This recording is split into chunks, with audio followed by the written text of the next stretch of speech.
ఎంపీలను సహకరించుకుంటే 6 ఎంపీలను కాపాడమని చెప్పిన సందేశాన్ని కూడా ప్రభుత్వాలు ఇచ్చినటువంటి సంగతిని ఇప్పుడున్నటువంటి మరి అధికారులు ఐఎంఏకి సంబంధించినటువంటి అది ఇండికల్ మెడికల్ అసోసియేషన్ సంబంధించినటువంటి సంస్థ, అది కార్పొరేట్ హాస్పిటల్ సంబంధించినటువంటి సంస్థ కానీ ఆ ప్రభుత్వానికి ఇండియన్ మెడికల్ అసోసియేషన్ సంబంధించినటువంటి సంస్థకు దీనికి ప్రభుత్వానికి ఎలాంటి సంబంధం ఉన్నాయని చెప్పని ఈ సందర్భంగా మరి ఒకసారి గుర్తు చేస్తా ఉన్నాను. ఇండియన్ మెడికల్ అసోసియేషన్ సంబంధించిన ఈ సంస్థ ఏందని చెప్పంటే కార్పొరేట్ కు సంబంధించిన హాస్పిటల్ కూడా డెవలప్ చేయాలని చెప్పని, వాళ్ళే అభివృద్ధి చెందాలని చెప్పని, మరి తెలంగాణ రాష్ట్రం లోపల సుమారు ఒక 50,000 మంది ఆర్ఎంపీలు ఉన్న సంగతి మరి అందరికీ కూడా తెలుసు. ఈ ఆర్ఎంపీల కింద పనిచేస్తున్నటువంటి కాంపౌండర్లకు సుమారు 1,00,000 మంది ఉంటారు. మరి ఆర్ఎంపీలపై దాడులు చేసి ఆర్ఎంపీల వ్యవస్థ నడవద్దని చెప్పనున్నప్పుడు మరి తెలంగాణ లోపల కాంగ్రెస్ గవర్నమెంట్ వచ్చిన తర్వాత తెలంగాణ రాష్ట్రం లోపల నుండి కేసీఆర్ ఉన్నప్పుడు తెలంగాణ రాష్ట్రం మన తెలంగాణ మనకు కావాలని చెప్పని పోరాటం జరిగిన సందర్భం లోపల ఆర్ఎంపీల పాత్ర కూడా కీలకం అని చెప్పని, ఈ రోజు కాంగ్రెస్ గవర్నమెంట్ వచ్చిన తర్వాత కూడా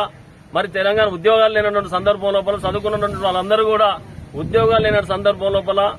ఎక్కడో పెద్ద డాక్టర్ దగ్గర డాక్టర్ వృత్తిని నేర్చుకుని ఈ రోజు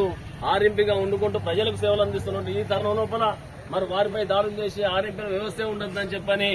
అనుకోవడం చాలా దురదృష్టకరం. ఎందుకని చెప్పంటే ఉపాధి చూపించాల్సినటువంటి ప్రభుత్వాలు ఉపాధిని మొత్తం కనుమరుగు లేకుండా చేసే ప్రయత్నాలు చేయడం దారుణమైనటువంటి సంఘటన అని చెప్పని సందర్భంగా తెలియజేస్తూ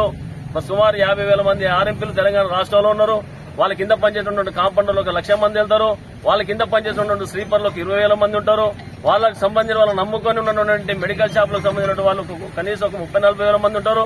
దాన్ని ఆధారం చేసుకుని ఏజెన్సీలకు సంబంధించినటువంటి ఏజెన్సీలలో పనిచేసే వాళ్ళు సుమారు 7-8 లక్షల మంది ఈ రోజు తెలంగాణ రాష్ట్రం లోపల ఆర్ఎంపీలపై దాడులు చేయడం వల్ల ఉపాధి కోల్పోయే అవకాశాలు ఉన్నాయని చెప్పని సందర్భంగా తెలియజేసుకుంటూ, ముఖ్యంగా ఏంటని చెప్పంటే తెలంగాణ రాష్ట్రం లోపల పేద బడుగు బలహీన వర్గాల ప్రజలే ఎక్కువ ఉన్నారు కాబట్టి మరి వీరికి సకాలంలో వైద్యం కావాలని చెప్పంటే రాత్రి మనకు ఎవరికన్నా పేద బడుగు బలహీన వర్గాల ప్రజలు కనుక కడుపు నొప్పో కాళ్ళు గుంజుతూనో ఏళ్లు గుంజుతూనో ఉంటే సంబంధించినటువంటి దగ్గర ఉన్నటువంటి ఆర్ఎంపీకి ఫోన్ కొడితే ఇంటికి వచ్చి వైద్యం చేసే సిస్టమ్ ఇప్పుడు కాదు అప్పుడు కాదు ఈ భూమి పుట్టగాంచి ఉన్నాయని చెప్పని సంఘటన మర్చిపోయింది. మరి మర్చిపోయి ఉన్న సంఘటన మరి ఎవరు పెట్టుకున్నా కూడా ఊళ్ళో ఉన్నటువంటి ఆర్ఎంపీలతో కాబట్టి గ్రామాలలో ఉన్నటువంటి ఆర్ఎంపీలతోటి ఎవరు పెట్టుకున్నా కూడా టీచర్లతో ఎవరు పెట్టుకున్నా కూడా ఈ ప్రభుత్వాలు కొంతకాలే ఉంటాయి. మరి దీన్ని దృష్టిలో పెట్టుకుని ఎప్పుడే ఎవరైనా కూడా ప్రభుత్వం కళ్ళు తెరవాలి. ప్రభుత్వం కళ్ళు తెరిచి ఐఎంఏ వాళ్ళతో కూర్చుండబెట్టి ఈ ఆర్ఎంపీలందరూ కూడా తగు న్యాయం చేయాలని చెప్పిన ఈ సందర్భంగా మరి మరొకసారి తెలియజేసుకుంటూ ఈ ఆర్ఎంపీలను కనుక ఇదే రకంగా ప్రభుత్వం గాని ప్రభుత్వం ఈ ఐఎంఏ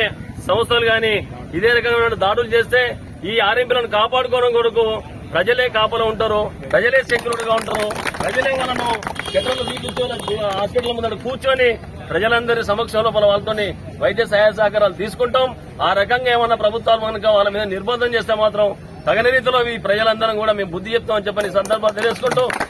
ఆర్ఎంపీల ఐక్యత వర్ధిల్లాలు ఎప్పుడు కూడా ఆర్ఎంపీలు అనేటోళ్ళు వాళ్ళు ఉండాల్సిందే, బాధ్యత ఉండాల్సిందే. పేదలు బ్రతకాలన్నా, బడుగులు బతకాలన్నా, బలహీన వర్గాల ప్రజలు బతకాలన్నా ఆర్ఎంపీ వ్యవస్థ మాత్రం బతికుండాలని చెప్పని ఈ సందర్భంగా కోరుతూ ప్రభుత్వం ఇప్పటికైనా కళ్ళు తెరిచి వెంటనే ఈ విషయం మీద స్పందించి ఈ సమస్యకు పరిష్కార మార్గం చూపించాలని చెప్పని తెలియజేసుకుంటూ నా పేరు Sagarla Srinivas, chamber of commerce joint secretary.